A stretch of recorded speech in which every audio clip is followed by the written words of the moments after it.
ఏది అయినా ట్రై చెయ్యి ఆచి చికెన్ మసాలా. ఆచి చికెన్ మసాలా 26 సంవత్సరాల నమ్మకం, లక్షలాది సంతోషకరమైన వివాహాలు. తెలుగు మ్యాట్రిమోనీని డౌన్లోడ్ చేయండి. తమిళనాడులో స్టాలిన్ ఓడిపోవడానికి, అదే డిఎంకే ఓటమికి కారణాలు ఏంటి? వివరాల్లోకి వెళ్ళినట్లయితే, ఇప్పుడు తాజాగా కౌంటింగ్ జరుగుతూ ఉంది కదా, అధికారంలో ఉన్న డిఎంకే, ఎంతో చరిత్ర కలిగినటువంటి డిఎంకే ఇవాళ మామూలుగా కాదు, ఎక్కడికో వెళ్ళిపోయింది. ఓ విధంగా చెప్పాలి అంటే అధపాతాళం అనుకోండి. ఎందుకు ఈ పదాలు వాడవలసి వస్తుంది అంటే, మాకు ఎదురు లేదు, మాకు తిరిగేలేదు అని చెప్పేసి స్టాలిన్ భావించాడు ఒకటి. అట్ ద సేమ్ టైం అక్కడ ఏఐఏడిఎంకేలో చీలికలు, ఎన్ఆర్డిఎంకేలో అంటే పళనిస్వామి వర్గం అని, అలాగే పన్నీర్ సెల్వం వర్గం అని, శశికళ అని, ఎప్పుడైతే జయలలిత గారి తదనంతరం ఇక ఆ పార్టీ ముక్కలు అయిపోయింది. సో ఇంకేముంది, మనకు ఎదురు లేదు, తిరుగులేదు, ఇంక వేరే వాళ్ళు గెలవరు అని చెప్పేసి తన కొడుకు ఉదయనిధి స్టాలిన్ భావించినట్టున్నారు. ఇక వాళ్ళ యొక్క ధోరణి ఏ రకంగా ఉంది అనేది మనకు కొత్తగా చెప్పనక్కర్లేదు. ఇప్పుడు అవన్నీ ఉదంతరావు బయటకు వస్తాయండి. ఎందుకంటే అధికారంలో ఉండగా ఆ అధికారాన్ని ఎలా ఉపయోగించారు అంతెందుకు, సింపుల్గా చెప్పాలి అంటే ఉదయనిధి స్టాలిన్ ఆయన అన్న మాట ఏంటండి,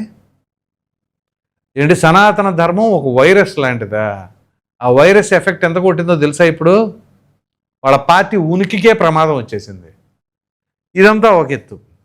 సరే, టీవీకే విజయ్ తన మేనిఫెస్టో ఏంటి, ఆ మేనిఫెస్టో ఎంతవరకు అట్రాక్ట్ చేసింది, మేనిఫెస్టో పాత్ర ఉంటుందా? ఉంటుంది, కానీ అదే ప్రధానంగా మారదు. ఇక్కడ ఒక్కసారి కనుక ప్రజలు అధికార పార్టీ పైన వ్యతిరేకత వచ్చింది అని అంటే అవతల పార్టీ వాళ్ళు ఏం మేనిఫెస్టో పెట్టారు ఏమీ కూడా చూడరు, వీళ్ళని వదిలించేసుకోవాలి అనే ధోరణిలోనే ఉంటారు. ఇదంతా ఒక ఎత్తు అయితే, ఒక కామెడీ థింగ్ ఒకటి మాత్రం విపరీతంగా వైరల్ అవుతూ ఉంది. అదేమిటో తెలుసా? మన ఆంధ్రప్రదేశ్కి సంబంధించిన వైసీపీ మాజీ మంత్రి రోజా, ఆవిడ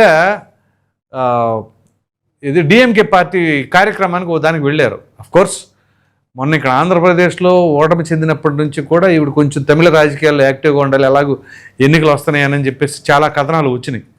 దానికి తగినట్టుగానే ఈవిడ టీవీకే విజయ్ దగ్గర పార్టీలోకి వెళ్ళాలి అని విశ్వ ప్రయత్నాలు చేశారని, ఆయన ససేమిరా వద్దంటే వద్దు అని చెప్పేసి ఆయన దగ్గరికి కూడా రానిలేదని. అయితే చివరికి డిఎంకే పార్టీ కార్యక్రమాల్లో మాత్రం ఆవిడ హాజరవ్వడం కనపడింది. అప్పుడే ఆ వీడియో చూసినప్పుడు చాలామంది, నేను కామెంట్స్ చదివాను, కింద కామెంట్స్, ఇంకేముంది స్టాలిన్ పని గోవిందా, ఈవిడ అక్కడికి వెళ్ళింది కదా, ఈవిడ లెగ్ పెట్టిందంటే ఇక ఎవరైనా సరే అవుటే, ఇక డిఎంకే గోవిందా అని చెప్పేసి చాలామంది పెట్టారు. సార్ ఏదో సెటైరికల్గా పెడతారు, లేకపోతే ఆవిడంటే గిట్టదు కాబట్టి ఆ రకంగా చేస్తారని అనుకున్నాం. తీరా కట్ చేస్తే ఇప్పుడు డిఎంకే ఆ సాధించిన స్థానాలు చూసేసరికి ఈ మేమర్స్ ట్రోలర్స్ రెడీగా ఉంటారు, తీసుకొచ్చేసేసారు. ఆ వీడియో తీసుకొచ్చి ఈవిడిని పెట్టేసి, ఇదిగో రోజా అక్కడ అడుగు పెట్టింది, అయిపోయాడు స్టాలిన్, ఆరిపోయాడు అని చెప్పేసి అన్నారు. అంటే ఏదో ఈ సెటైరికల్గా మాట్లాడుకోవడానికి బాగుంటుంది, కానీ అదే వాస్తవం అంటారా? అలాగ అనుకునే లెక్క అయితే ప్రత్యర్థి పార్టీ వాళ్ళు ఆవిడకి ఎన్ని కోట్లు ఇచ్చైనా సరే అవతల పార్టీలో జాయిన్ చేపిస్తారు కదా. ఇప్పుడు రోజా గారు ఏ పార్టీలో ఉన్న, వైసీపీలో ఉన్నారు అంటే టీడీపీ వాళ్ళు ఏమైనా కొన్ని వందల కోట్లు ఇచ్చి ఆవిడైనా అక్కడ ఉంచారా? అలా కాదు కదా. సో ఇప్పుడు ఆవిడ డిఎంకే పార్టీని ఆ కార్యక్రమానికి వెళ్ళటం, కాకపోతే అది ఒక సెంటిమెంట్ లాగా తయారై ఉండొచ్చు, దాన్ని నమ్మేవాళ్ళు ఉండొచ్చు, వ్యతిరేకించే వాళ్ళు ఉండొచ్చు. కానీ ఆవిడ అంటే కొంతమంది ఎటకారంగా చేసేవాళ్ళు, హేళన చేసేవాళ్ళకి మాత్రం ఒక మంచి ఫీస్ట్ లాగా దొరికింది, అది మంచి ఫుడ్ లాగా. ఇక ఈవిడ ఎక్కడ అడుగు పెడితే ఇక వాళ్ళు అవుట్. అది ఆ సమయంలోనే పెద్ద సెన్సేషన్ అయింది ఆ వీడియో, ఆవిడ వెళ్ళింది. దానికి తగినట్టుగా ఇప్పుడు అంతకంటే డబల్ వైరల్ అయింది, ఏదో 2.0 అన్నట్టు. రోజా 2.0 ఎలా ఉందంటే, డిఎంకే వెళ్ళిపోవడం, ఆ వెళ్ళిపోవడం కూడా మామూలుగా కాదు, ఓ రేంజ్ అనమాట. ఇక చివరికి ఇప్పుడు స్టాలిన్, ఆయన కొడుకు ఉదయనిధి స్టాలిన్ ఇద్దరు వెనుకంజలో ఉండరు కౌంటింగ్లో. ఆ తరహా పరిస్థితికి తీసుకెళ్ళిపోయారు అని చెప్పేసి అన్నారు. అయితే ఇక్కడ ఈ మేనిఫెస్టోకి సంబంధించి కూడా మనం కొంచెం ఖచ్చితంగా చర్చించుకోవాలి.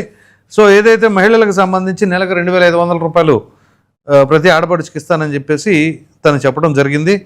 అలాగే ఈ women run self help groups వాటికి 5 లక్షల రూపాయల వరకు కేటాయిస్తానని, అలాగే 6 ఉచిత గ్యాస్ సిలిండర్లు సంవత్సరానికి ఇస్తానని చెప్పేసి, ఇక మామూలుగా మనకి తల్లికి వందనం పథకం లాగా టైప్లో 15,000 రూపాయలు సంవత్సరానికి పిల్లలకి, అదే తల్లులకి అకౌంట్లో వేస్తానని. సో ఎడ్యుకేషన్ లోను అది ఒక 20 లక్షల రూపాయల వరకు ఇస్తానని, అలాగే రైతులకు సంబంధించి 15,000 రూపాయలు సంవత్సరానికి వాళ్ళకి పెట్టుబడి సాయం కింద, అలాగే 4,500 రూపాయలు ప్రతి టన్నుకి ఎవరికి చెరుకు పండించే రైతులకి, క్వింటాల్కి 3,000 రూపాయలు ఇది వరికి. అలా అనేక రకాలైన ఈ యొక్క మేనిఫెస్టోలో పెడతాం జరిగింది. అలాగే ఎంప్లాయ్మెంట్ అండ్ ఎకానమీ కింద 1.5 ట్రిలియన్ ఎకానమీ బై 2036కి తయారు చేస్తానన్నట్లుగా, ఇలా వాటితో పాటుగా 200 యూనిట్లు ఉచిత విద్యుత్తు, అలాగే 3,000 రూపాయలు నెలవారీ సామాజిక పెన్షన్లు ఇస్తాను అని చెప్పేసి ఇచ్చారు. ఇవి ప్రధానంగా మేనిఫెస్టోలో పెట్టినవి. అయితే ఇక్కడ గమనించవలసిన అంశాలు ఏంటి అంటే, ఈ మేనిఫెస్టోలో ఎవరు ఎప్పుడు పెట్టినా ఆ రాష్ట్ర ఆదాయానికి తగినట్టుగా మనం అప్పులు చేయకుండా చేయగలుగుతున్నామా లేదా? ఇది ఎలక్షన్ కమిషన్ గతంలో కూడా మేము సీరియస్గా యాక్షన్ తీసుకుంటామన్నారు, కానీ ఎంతవరకు వాటిని పైన మానిటర్ చేస్తున్నారు? నిజంగా ఆయా పార్టీలు ఎవరైతే అట్లా మేనిఫెస్టోలు పెడుతున్నారో పిలిచి వివరణ తీసుకుంటున్నారా? మీరు ఎలా పెడతారు, ఎలా సాధ్యం చేస్తారు వాటిని? లేదు అప్పో సొప్పో చేసేసి మేము డొల్లిచ్చేస్తామంటారా? లేకపోతే ఇచ్చిన హామీల్ని ఎగ్గొడతామంటారా? వీటిల్లో ఏది చేసినా తప్పే.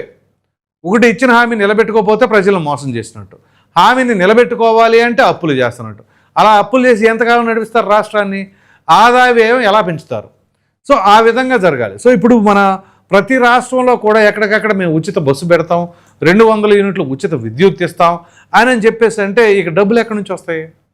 ఇది కూడా ఆలోచించాలి. ఇది ఖచ్చితంగా కేంద్ర ఎన్నికల కమిషన్ సీరియస్గా పరిగణలోకి లేదనుకోండి, ఇదిగో ఎవరికాళ్ళు అధికారం కోసం ఇష్టం వచ్చినట్లుగా హామీలు ఇచ్చేసి చివరికి వాటిని నెరవేర్చుకోలేక, అలాగని మాట తప్పలేక నానా ఇబ్బందులు పడి చివరికి ప్రజలు తిట్టుకొని, మరి ఇవ్వలేనోడు ఎందుకు ఆ రకంగా హామీలు ఇవ్వడం అని చెప్పేసి అనుకోవడం, ఇవన్నీ కూడా ఖచ్చితంగా సెంట్రల్ ఎలక్షన్ కమిషన్ ఈ విషయం పైన ఖచ్చితంగా గట్టిగా వ్యవహరించాలి. ఎందుకంటే మనం చూస్తూనే ఉన్నాం, మా చిన్న వయసులో అప్పుడు పెద్దగా ప్రజల యొక్క జీవనశైలి అంత మెరుగుపడింది ఏం కాదు. దాదాపుగా అందరూ కూలి పనులే చేసుకునేవాళ్ళు, ప్రైవేట్ రంగంలో ఉద్యోగాలు లేవు, ఉన్న అడపదడప అక్కడక్కడ ఉండేవి. సో అటువంటి పరిస్థితుల్లో ఎటువంటి సంక్షేమ పథకాలు లేవు. కానీ ఇప్పుడు అన్ని సౌకర్యాలు ఉన్నాయి, ఉద్యోగాలు ఉన్నాయి, విద్యకు సంబంధించి నైపుణ్యత పెరిగింది, జనాలకి బాగా తెలివితేటలు పెరిగినాయి. అన్నీ పెరిగిన తర్వాత కూడా ఇప్పటికీ ఉచితాలు పెరిగినాయి. వాటితో పాటుగా ఉచిత ఆర్టీసీ బస్సు అని, ఉచిత గ్యాస్ సిలిండర్ అని, ఉచిత ఇంకోటని, ఉచిత పథకాలని, అది తల్లికి వందనం అని, ఆ వందనం అని, ఈ వందనం, ఎందుకు ఉచితాలన్నీ అనే పరిస్థితికి వచ్చింది. సో నిజంగా సక్రమంగా అసలైన లబ్ధిదారుల కోసమే ఖర్చు పెట్టే లెక్కైతే తప్పులేదు. కానీ ఆ లబ్ధిదారుల ముసుగులో ఎవరెవరికో కనుక మన పార్టీకి సంబంధించిన వాళ్ళను అలాగనే పక్కదారి పట్టింది అనుకోండి, ఆ సంక్షేమ పథకాలు అనే దానికి అర్థం పర్థం లేకుండా ఉంటుంది. సో ఈ రకంగా ఈ మేనిఫెస్టోలు రూపొందించడం, ఆ మేనిఫెస్టోలు నిలబెట్టుకోలేకపోవడం అనేది ఒక ఎత్తు. పైగా అధికారం వచ్చిన తర్వాత వీళ్ళు వ్యవహరించిన తీరు.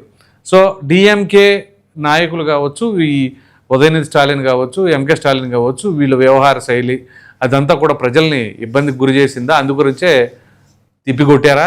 టీవీకే విజయ్కి పట్టం కట్టారా? లేదు ఇవన్నీ కాదు, రోజా వెళ్ళింది కాబట్టి ఇక వాళ్ళు ఉడిపోయారని చెప్పేసి అంటారా? మీరేమనుకుంటున్నారా అనే అభిప్రాయాన్ని కామెంట్లో తప్పకుండా తెలియజేయండి. Thank you.